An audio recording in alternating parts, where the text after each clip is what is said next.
Good evening, my dear friends. I welcome you all to the Hindu and the Businessline editorial analysis on June 29, 2022. The Supreme Court direction to giving time till 12th for presenting the defection candidates of the Shiv Sena party to root out the present government is a very huge time which is being given considering the sensitiveness of the issue at hand. The editorial says that giving time on a just directive or the notice of anti-defection is a very early step. We should have the judicial intervention should have thought about it a little before giving this time, because this is ample time for lots of dramas to be unfolded in the political scenario in Maharashtra. The judicial intervention is necessary only when the final decision with regard to anti-defection has been passed. There is no interim relief which is in the spirit of the law, is what the article says. Then the Democrats and the Republicans in the United States have passed a bipartisan law, gun ownership. It is the consideration of the Supreme Court, the US Supreme Court judgment on possession of guns. The law is being supported by both the parties of the Democrats and the Republicans in the US Congress. That is why it is called bipartisan law. It envisages providing the education, the proper mental education to the schools, colleges, and checking the background checking of the possession, the possessor of the arms like guns. This law is a great movement in step in response to recent violence in United States. Both the parties, that is the US Democrats and the Republicans, have come together to pass this law. Then the today is PC Mahalanobis, the plan man of India's birthday, and it is being celebrated as the Statistics Day in the nation. The PC Mahalanobis was a physicist from the Presidency College.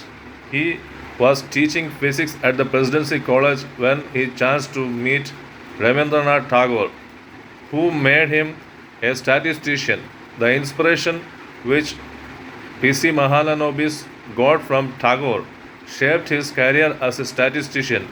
He is instrumental in establishing the Vishwabharati University, which Tagore was the tenist of the Vishwabharati University. PC Mahalanobis was instrumental in forming the Indian Statistical Institute. Today, the statistics has reached new dimensions with data availability and data distortions are long happening. The Plan Man of India, the Planning Commission founder, PC Mahalanobis, must be respected today, as it is the statistics which drives the developmental aspirations of a country. Though Planning Commission has changed into Niti Aayog and National Statistical Organization's data are largely curated, the PC Mahalanobis saga still holds good. The next article is about the Hindutva agenda of the Shiv Sena is being shaken by the formation of a BJP at the center, which is having the core Hindutva ideals. Earlier, the respect towards Shiv Sena was its core and radical Hindutva agenda.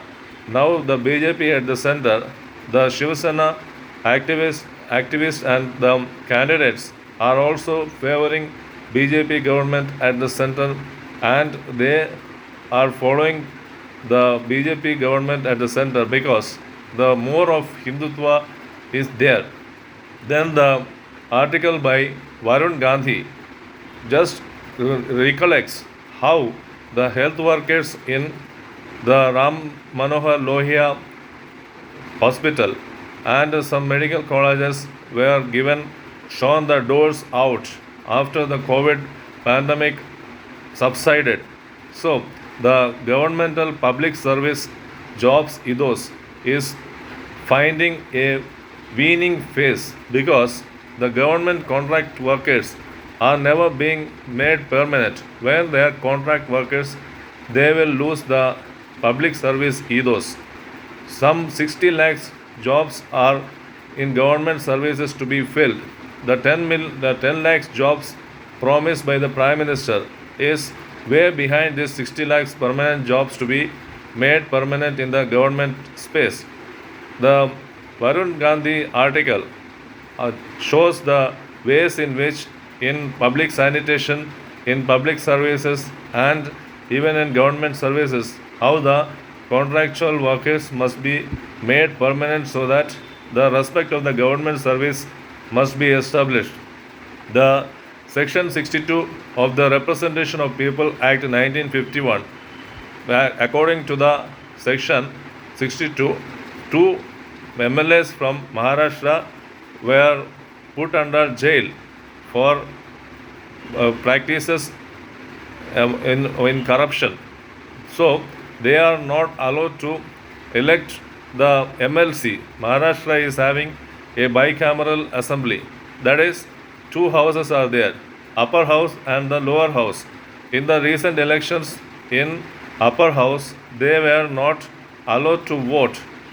However, it is often seen that the persons in the public sphere who are under bail are given the right to vote for the elections. So, what is this partition attitude towards those people who are put under jail and they are serving as still MLS, because there is no law which will throw the MLS out of their service until their guilty is being proved. So the two Maharashtra MLS are still MLS though they are in jail, because the conclusive evidence and the final evidence is not being given against them.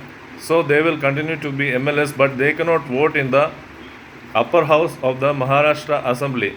So Section 62 of the Representation of the People Act 1951 is analyzed threadbare in this article. The next, moving on to the Businessline articles. The first editorial discusses about the gig and platform workers. They form the 8 lakhs workforce in India. That is, gig workers are those who are working for the software companies and they are just working as a freelancer, and for this purpose they are having no social security measures like the insurance, the pensions, the provident fund and so on. So they are being neglected. Recently, social security code is being formed by the union government. The social security code does not find enough space for these gig workers who are working as a freelancers. The second in line is the platform workers. Platform workers are those who are working for the aggregators. The online aggregators are like Ola, the taxi services.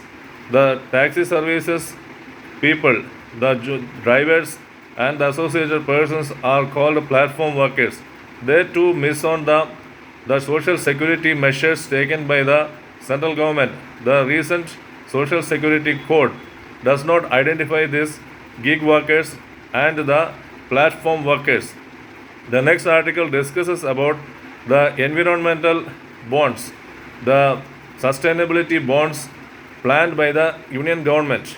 The sustainability bonds, we already know the masala bonds, the sovereign masala bonds, which were floated overseas by the Kerala government. This supports the climate change initiatives of the greener climate initiatives of the greener sustainability initiatives of the government. The sovereign bonds are going to be floated. In the world, 80% of the 2 trillion environmental, social and sustainability bonds are environmental green bonds. The green bonds will help to find money for sustainable development of the manufacturing processes. That is not to harm the environment and keeping in consideration the carbon dioxide emissions, and the manufacturing should be spaced in such a manner that the environment is not harmed. So the article discusses about the sustainability environmental green bonds which are going to be floated by the government. It is a good move. All over the globe, such activities, such sovereign bonds are being raised. The next article discusses about the UP government's less spending on the public expenditure. The UP government's several C&AG audits have proved that the UP governments are rather not spending the revenues collected from the people, that is public, the tax revenues and the non-tax revenues on public enterprises. Certain public enterprises have reaped profits. The number of public enterprises having losses have come down from previous decade. So the UP government is being prompted to spend on the public sphere on water, sanitation and public roads and many public ventures which are waiting in the line. Next article discusses about the computer emergency response teams recent law on informing the cyber security threats within 6 hours of its occurrence and maintaining the 180 days previous records of the cyber incidents. The time is very much short.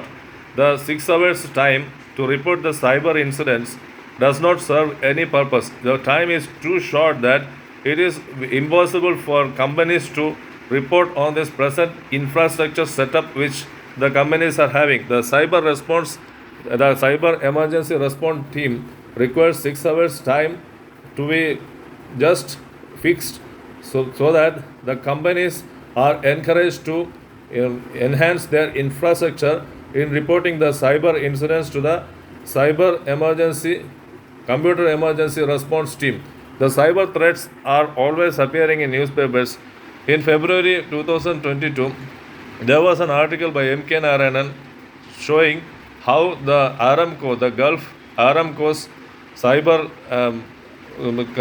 attacks were very much detrimental to the government. Hence, and there the Israeli cyber attacks on Iran's cyber forum was also very much loss making. So cyber crimes are making even the government's revenues and affecting the revenues of the government and affecting the developmental objectives of the government. Another article discusses about the profit linked incentives being offered to import substitute the manufacturing sector. The import substitution is aimed at reducing the dependence on imports. Hence, several sectors in the industry are offered the production linked incentive schemes. The article says that these production linked incentive schemes have enhanced exports and reduced imports. However, much has to be seen that it is not being causing the gap between the widening of the gap between the small scale micro MSMEs and the big industries. Most of the big firms are being offered the production linked incentives and they are reaping the benefits. The import substitution is happening, the exports are rising. However, capital intensive industries are reaping this benefit. The small scale sector is not getting the benefits out of this scheme. Then there is a small illustration on the Businessline showing that the corporation revenues, that is the corporation incomes, as a percentage of GDP has increased from 2.2 percentage pre-COVID era to 4.5 percentage now. This shows that in the last decade it reached 5 percentage. Now in this decade the 4.5% achievement is a greater achievement, only the second achievement after the previous decade's achievement of 5%. So the corporate revenues as a percentage of 2.5 trillion dollar GDP is rising. 2.5 trillion dollar GDP in India is having the corporate revenues percentage increasing in a very faster pace, and now it has reached 4.5 percentage of the GDP. Thank you, my dear friends. Thank you for your cooperation. Thank you for your patient hearing. Bye.